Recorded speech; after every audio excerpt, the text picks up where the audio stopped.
everyone, Christina Maria Gadar here with Open Access Pilates Archives. Today I have a really special treat for all of you, but before I get to that, I just want to say thank you so much for supporting this project of mine.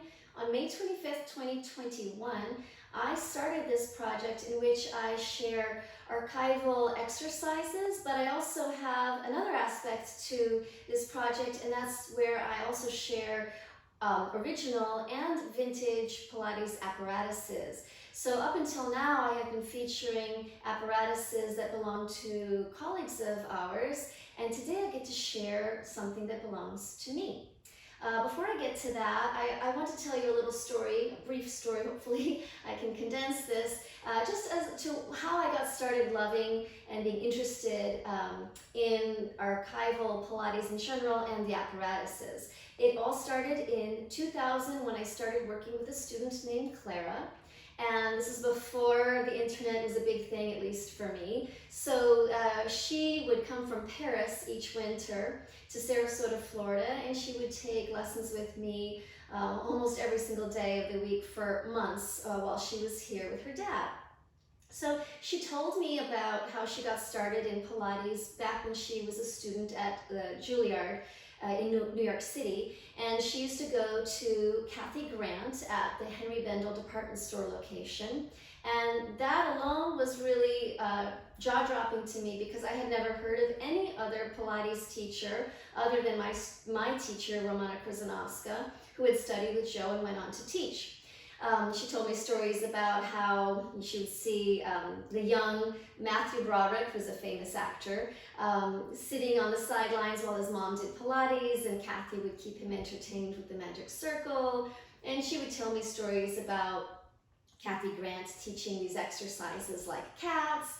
And it was really fascinating, and it was really different from what I knew from Romana, and I thought it was wonderful. And then she told me about how when she went to Paris, she started studying Pilates with another student that worked with Joseph Pilates, and his name was Jerome Andrews. And Clara worked with Jerome from the late 80s until Jerome's death, upon which she inherited his vintage Pilates equipment. And he made this equipment based on the blueprints that Joseph Pilates had given him when he decided to move to Paris. One of the things that I thought made this project come full circle to me, for me, were the weighted shoes that Clara talked about. Now, she said that she had inherited these canvas slippers with the weighted inserts, and they had canvas ribbons around them. And I've already talked about these shoes in my archives project, but I just thought it was really cool when I finally found a pair of vintage weighted metal soles, and then I used my husband's slippers, so I thought, well, that's a great way to make this project come full circle, because she had talked about that. I've also featured the high chair that she inherited from Jerome, and she also talked about this reformer she inherited from him. And I didn't get to see the photographs because she doesn't have a cell phone, and she would send me pictures after months of talking to her via snail mail. So I never got to see these photographs, but when she said that her reformer had no straps, I kind of thought, well, then that must not be a real Pilates apparatus. Well, lo and behold, doing this project, I realized that Joseph Pilates did indeed make a reformer that did not have straps initially, and it was called the Junior Reformer. So I realized that that is what Clara had inherited from Jerome. And then while I was preparing to feature some photographs of Jerome on his Junior Reformer for this project, I reached out to some people who also knew Jerome, and I found out that one of his students had a Junior Reformer made under Jerome Andrews' watchful eye using the blueprints that Joe received, or that Joe gave to Jerome. And she was selling it, and it had to come from overseas, and I didn't know how that would work.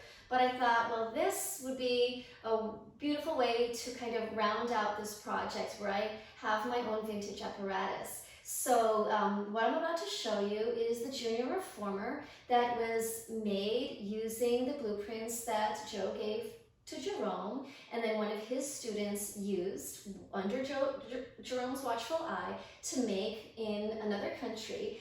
And so here it is. This was you might not be very familiar with it, but he made a home reformer. You know, like he made the wonder chair for home use.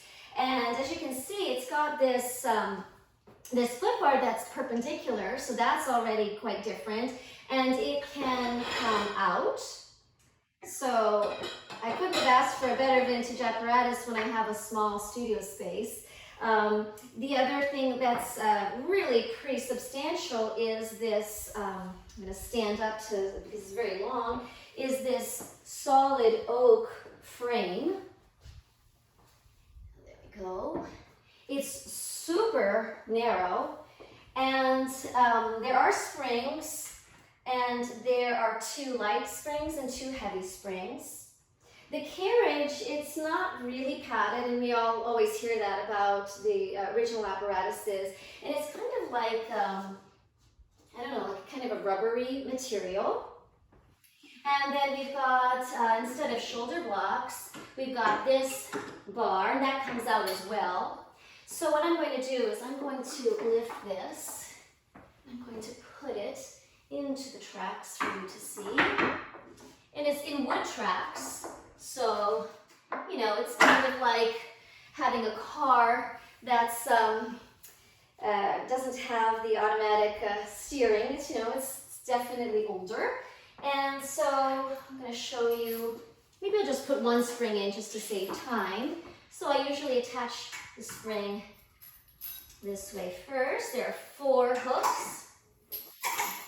And there isn't anything underneath the carriage to hold the springs in place, but obviously I am going to feature the exercises on this for you all to see. But yeah, this is basically the junior reformer.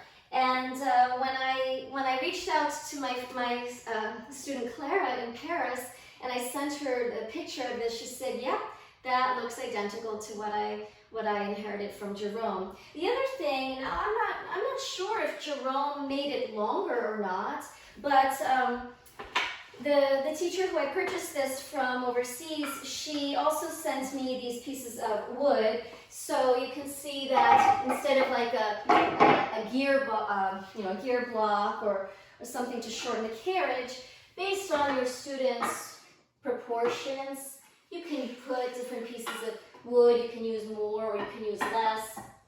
You get the idea. So you can keep the carriage from going out too far. Anyways, this is really an exciting thing for me to have in my studio. I'm super happy. I think that the universe works in special ways, because I had no idea, and actually I wasn't intentionally looking for any vintage equipment, but the fact that I now have these vintage weighted slippers, the reproduction, and this is a reproduction that was made in the 80s from Joe's blueprints of the Junior Reformer. It's really cool. It's really interesting how this project brought me full circle back to the day when I first discovered how interesting it was to learn about Pilates history, Pilates students, and equipment. And now here I am with the things that had fascinated me most when I first spoke to Clara, the weighted shoes and the Junior Reformer. Now, before I conclude this, I want to mention that Joe did make other versions of the Junior Reformer. Later on, he did add straps, and you can see photos not only of Joe, but you can also see photos of Carola Trier, or Trier, I think it's pronounced. And then lastly, I wanted to say that the other thing that makes this so special to me, to have this apparatus, is the fact that I had always been fascinated by the photos that Joseph Pilates made to advertise this Junior Reformer. I think he called it Model 42, and he used a lot of little kids in the advertisements, and if I have a soft spot for anything, it's for kids and for animals. And so this is just really an exciting thing for me to have, and I'm really excited to share these exercises with all of you on the Junior Reformer. So thank you so much. More to come.